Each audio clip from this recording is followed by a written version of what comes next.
Pessoal, aqui é a professora Rutiele do canal do Cálculo e na aula de hoje nós falaremos sobre valores máximos e mínimos de funções reais de mais de uma variável real. Vamos começar com a seguinte definição, que é a definição do que é máximo e mínimo local, tá? Uma função de duas variáveis terá um máximo local no ponto AB do R2 se f de AB assume os maiores valores numa proximidade do ponto AB, ou seja, quando XY está próximo de AB.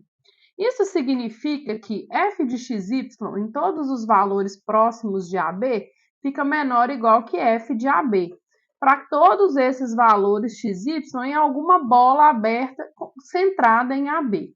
Então, gente, nós vamos falar que existe um máximo local se o maior valor assumido aqui nas proximidades do AB vai ser o f de AB. Todos os outros f de XY ficam menores do que o f de AB. Então, nós temos na proximidade de AB um máximo local. Da mesma forma, nós podemos ter a definição de mínimo local, que é bem análogo, né? Então, o mínimo local vai ser o menor valor assumido em uma proximidade do ponto AB, tá? E aí a gente fala que f de AB é o valor mínimo local. Da mesma forma que para máximo local, o f de AB vai ser o valor máximo local. E nós vamos também ver que uma função pode ter vários máximos locais, vários mínimos locais, mas a gente vai ter um que vai ser o máximo absoluto, que é o maior valor assumido, e também nós vamos ter mínimo absoluto, que vai ser o menor desses mínimos. E nós vamos ver isso aqui nessa aula de hoje, essa ideia de valores máximos e mínimos para essas funções. As inequações definidas, né, na definição 1, se elas valerem para todos os pontos XY do domínio de f, então nós vamos falar que f tem um máximo absoluto ou mínimo absoluto nesse valor AB que está sendo falado, tá? Em questão. Então, nós vamos ter também essa definição de máximo local e máximo absoluto. E aí veremos esse teorema, que é o teorema 2. Ele fala o seguinte, pessoal, se f tem um máximo ou um mínimo local ocorrendo em AB e as derivadas parciais de primeira ordem da função f existem nesses pontos, então as derivadas parciais aplicadas onde ocorre esse máximo e mínimo, elas darão um valor zero, né? O AB, ele zera as derivadas parciais. Então, vamos repetir. Se tem máximo ou mínimo local, que a gente chama isso de extremo da função, né? Máximo ou mínimo local, nesses valores zera a derivada parcial ambas, né? A fx e a fy. E nós vamos ver, gente, que a equação do plano que vai tangenciar a superfície no ponto AB, f de AB, que é o z, né? Ela vai ser uma equação que dá z igual a z0. Portanto, por que dá z igual a z0? A gente pega aqui a equação de plano genérica. Se fx é 0 e fy é 0, sobra z menos z0 igual a 0, que dá z igual a z0. O que a gente tem, então? Que no ponto onde ocorre máximo ou mínimo local, eu tenho que o plano tangente ele é paralelo ao eixo x, ao plano xy, desculpa, que é análogo ao que acontece lá no cálculo 1. Quando a gente tem um ponto de máximo lá no cálculo 1, né, quando ocorre, a gente vê que a reta que tangencia, ela fica paralela ao eixo x. Isso é análogo aqui, só que aqui aumenta uma variável, né? Por isso que a gente fala que o plano que tangencia a superfície no ponto, ele vai ser um plano paralelo ao plano xy, ou seja, o formato dele, a equação dele é z igual a z0. Por isso que essa ideia aqui de derivada parcial ser zero, né? As duas derivadas são zero, as parciais, no ponto onde ocorre o máximo ou mínimo, faz muito sentido, inclusive o sentido geométrico, tá? Um ponto AB, ele é chamado de ponto crítico ou ponto estacionário da função f se as derivadas parciais, ambas, se anulam nesse ponto, tá? Ou se uma das derivadas parciais não existir. Esse teorema 2, ele vai nos dizer que se f tem um máximo ou mínimo local no ponto AB, então AB é um ponto crítico de f. No entanto, como lá no cálculo 1 nós vimos, nem todos os pontos críticos são máximos ou mínimos. Lá no cálculo 1 nós vimos que a gente poderia ter ponto crítico que era ponto de inflexão. A ideia análoga da inflexão aqui, nós vamos chamar de ponto de Sella, e nós vamos ver isso, que é um ponto crítico, que a função não tem nem máximo local, nem mínimo local, né? Ou ainda nenhum dos dois. Então, nós vamos ver uma ideia análoga aqui. Então, pessoal, para encontrar ponto crítico da função f, basta fazer as derivadas parciais e achar as raízes das derivadas parciais, que aí nós vamos ter os pontos críticos da função f. Vamos ver o primeiro exemplo. Pega essa função f de xy aqui, quero encontrar quem que são os extremos dessa função. Então, a primeira coisa é fazer as derivadas parciais, encontrar os valores que anulam as derivadas parciais. Aqui quem anula é 1 e aqui quem anula é o 3, né? Então, nós vamos ver que o único ponto crítico vai ser o ponto 1, 3.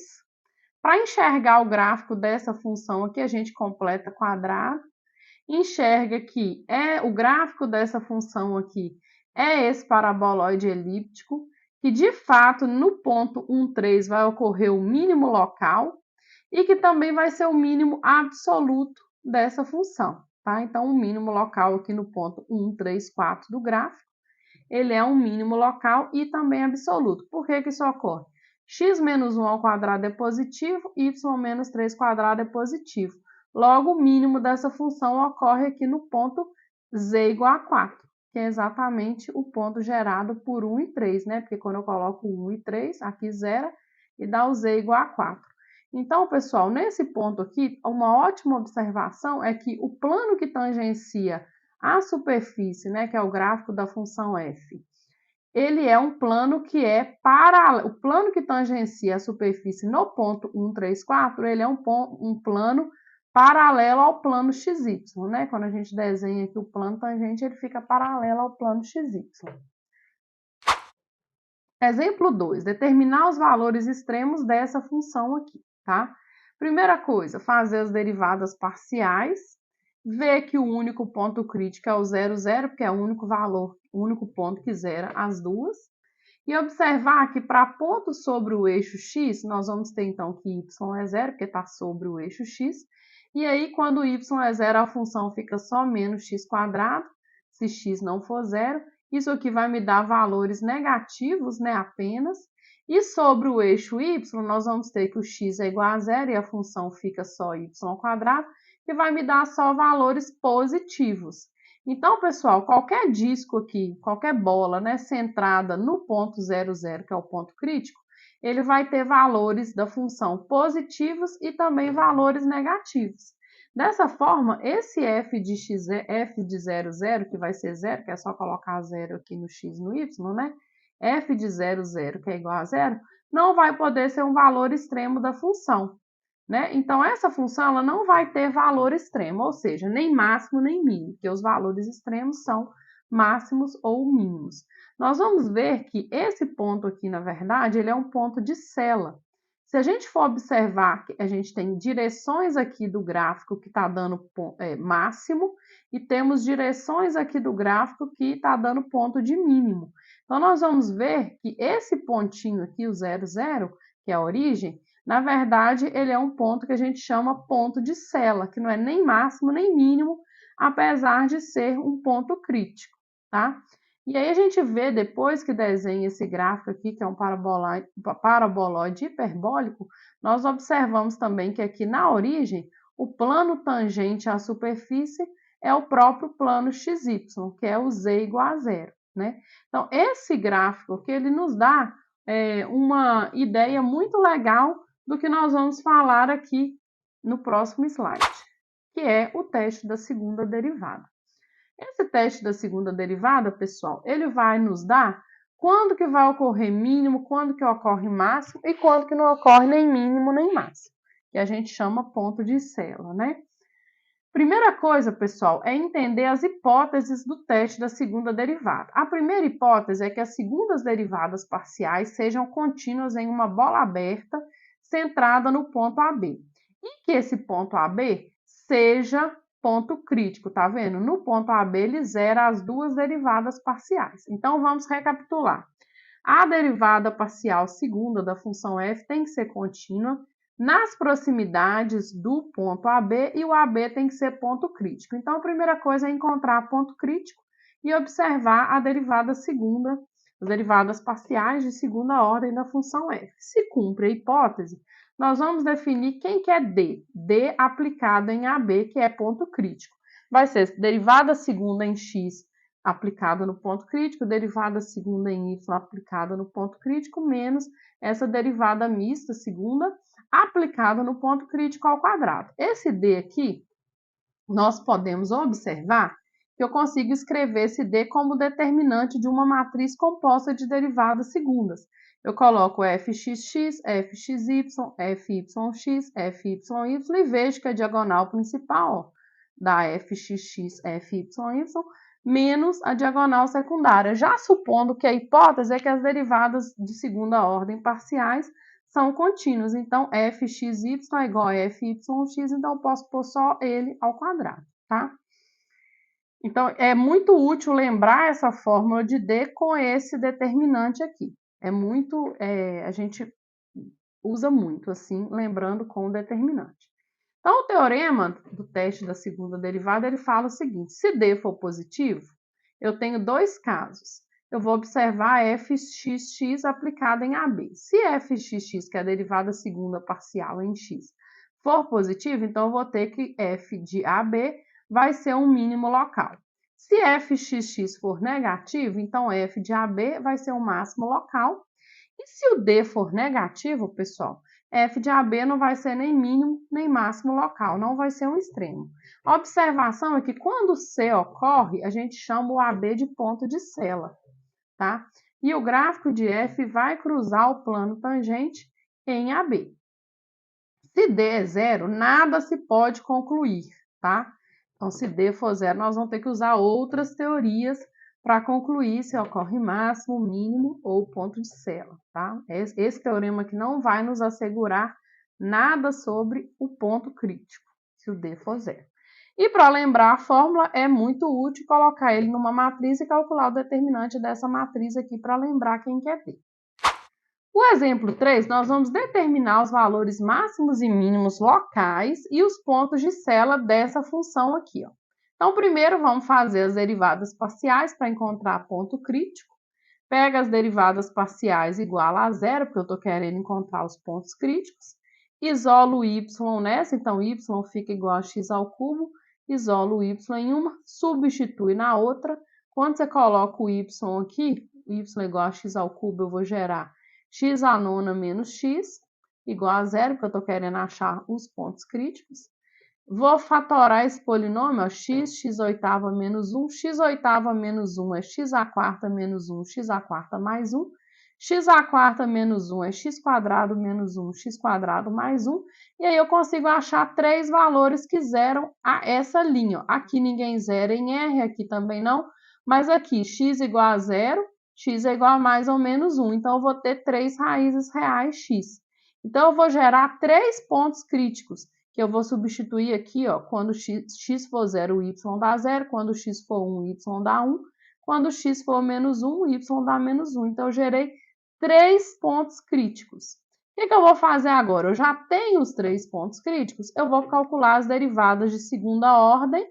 Para quê? Para achar quem que é D, né, usando a sua fórmula, derivo, né, faço as derivadas de segunda ordem, coloco quem que é D. Para quê, gente? Para aplicar o D nos pontos críticos, porque é isso que o teste fala. Ó. Nós vamos aplicar o D no ponto crítico, em cada um dos pontos críticos, e vamos concluir segundo o teorema.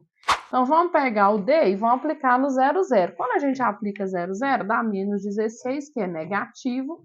Então, vai ser o caso C, né, o item C, do nosso teste da segunda derivada. E vamos concluir, então, que no 0, 0 a gente tem um ponto de sela. A função f não vai ter, então, nem máximo nem mínimo local no ponto 0, 0.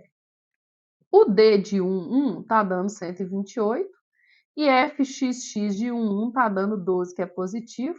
Então, a gente tem pelo item A que em 1, 1 está ocorrendo mínimo local. Da mesma forma, d de menos 1 também está dando 128 e a derivada segunda aplicada nesse ponto crítico está dando positivo e também vai ser um mínimo local. Quando a gente desenha o gráfico dessa função, nós vamos ver que aqui ocorre uma célula no 0, 0, porque tem parte que está dando mínimo, tem parte que está dando máximo, então realmente no 0, 0 a gente visualiza que está dando um ponto de célula, e aqui no menos 1, 1, menos 1, menos 1, e aqui no 1, 1 também está dando um ponto de mínimo local da função, tá? Então, a gente vê pelo gráfico que a teoria fica muito, ela é conforme a teoria dada, né?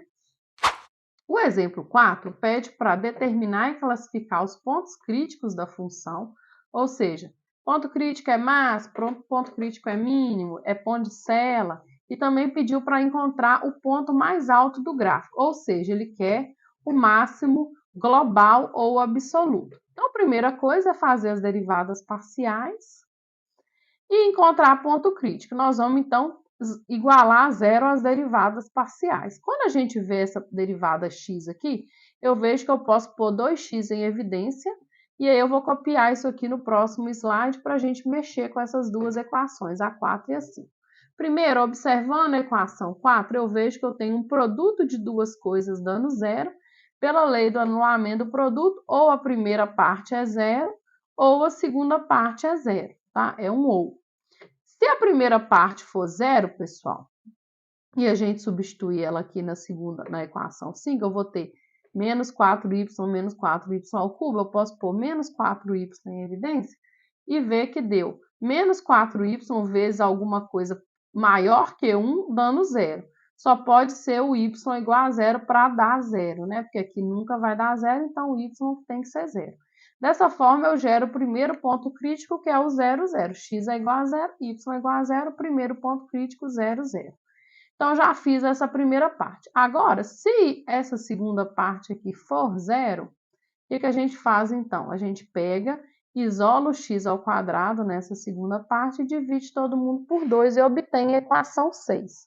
Essa equação 6, eu vou substituir essa equação 6 aqui na equação 5. Então, eu vou colocar no lugar desse x quadrado, eu vou pôr 5y menos 2,5 nessa equação. E vou gerar essa equação aqui, que é uma equação cúbica em y, que é a mesma dessa equação aqui. Essa equação cúbica em y, que é a equação 7, pessoal, ela não é uma equação simples de resolver, de encontrar as raízes reais. Mas, quando eu ploto isso aqui, eu faço a função associada e faço o gráfico da função, eu vejo que a função encosta no eixo x em 3 lugares. Portanto, ela vai ter 3 raízes reais, tá? São raízes que a gente só consegue ver com o computador ou usando algum método de aproximação, né? Por exemplo, o método de Newton, né? Ou um programa para localizar essas raízes. Só que usando o computador, nós vamos ver a aproximação dessas raízes reais dessa função associada, tá? O que a gente faz, então? Se eu tenho 3 raízes, se eu encontrei numa equação cúbica, né? Numa função cúbica, uma função de grau 3, polinomial, 3 raízes reais, e relembro que eu tenho essa equação 6 aqui, eu posso passar a raiz quadrada dos dois lados, e essa equação 6, ela fica isso aqui, ó, x é igual a mais ou menos raiz de 5y menos 2,5. Então, eu tenho 3y para substituir aqui e gerar 3x ou não, né? Nós vamos ver que no primeiro caso, quando eu substituo esse y aqui, fica zero dentro de uma raiz quadrada que não me dá raízes, né? Então, esse primeiro y aqui, ele não gera nenhum x que vai me dar ponto crítico. Então, esse primeiro, quando eu coloco, não vai dar valor real correspondente. Só que os outros dois y vai me dar 2x reais. Então, pessoal, na verdade, para esse y eu vou gerar 2x, então eu vou ter 2 pontos críticos. O outro y vai me gerar mais 2x, então vai me dar um total de 5 pontos críticos, que é o 0 que eu já tinha, né? O 0 que eu já tinha. Y igual a 1,89 vai me gerar 2x diferentes. O 0,65 arredondando, né, vai me gerar 2x diferentes. Então, eu tenho um total de 5 pontos críticos. O que eu vou fazer? Eu vou aplicar o teorema. Primeiro, eu vou calcular o valor da função, vou calcular a derivada segunda aplicada em cada ponto crítico e o D, que é aquela matriz, né, aplicada em cada ponto crítico. E vou usar a conclusão pelo teorema. Se o D é positivo e f de x negativo, eu só posso ter máximo local. O D negativo, eu tenho ponto de sela. Então, eu concluo que eu vou ter 3 máximos locais nesse gráfico e 2 pontos de sela, tá? Nós vamos ver na tela seguinte o gráfico dessa função e vamos observar como que acontece uma função, né, tendo 3 máximos locais e 2 pontos de sela, tá? Como que vai ficar o gráfico? Tá vendo? Aqui eu tenho máximo local, que são, e aqui eu tenho 0, 0, que também é um máximo local. Observe que o f de 0, 0 está dando 0. E aqui eu tenho f desses outros 2 pontos, eu tenho que isso vale 8,5. Então, esse aqui vai ser o máximo, aqui está ocorrendo o máximo absoluto dessa função, tá? E aqui eu tenho 2 pontos de sela. Olha onde que estão os pontos de sela aqui, ó. Aqui tem um ponto de sela e aqui tem outro ponto de sela. Dá para a gente ver, né, que para um lado ele está dando mínimo e para outro lado ele está dando máximo. Então, aqui eu tenho 0, 0, que é um ponto de máximo local, 2 pontos de máximo local, 2 pontos de sela aqui para esse gráfico. E o último exemplo aqui da videoaula é determinar a menor distância entre esse ponto do R3 e esse plano, tá? Isso aqui é um exercício, gente, categórico aqui para o estudo das funções de várias variáveis. A distância, a solução vai ser o seguinte: a distância entre um ponto qualquer do R3 e o ponto dado é isso daqui, fórmula da distância de 2 pontos. Mas, se esse ponto pertence ao plano, eu posso isolar o z na equação do plano e substituir esse z aqui, ó, na fórmula da distância. Então, eu vou obter d, que depende só de x e y. Eu quero minimizar essa distância, porque eu quero a menor distância. Para minimizar distância, gente, é muito comum, ao invés da gente trabalhar com a raiz, que a conta fica bem mais complicada, eu vou trabalhar com a distância ao quadrado, tá? Porque o que minimiza essa distância é o mesmo que minimiza só o que está dentro da raiz. Então, eu vou gerar a função f de xy só com o que está dentro da raiz. Eu vou minimizar essa função aqui, que ela é muito mais fácil de minimizar. Como que eu vou minimizar? Primeira coisa, achar ponto crítico, né? Que é derivar parcialmente. Encontro as duas fórmulas fx e fy, igualo a 0 e vejo que isso aqui dá um sisteminha 2 por 2, duas equações e duas incógnitas.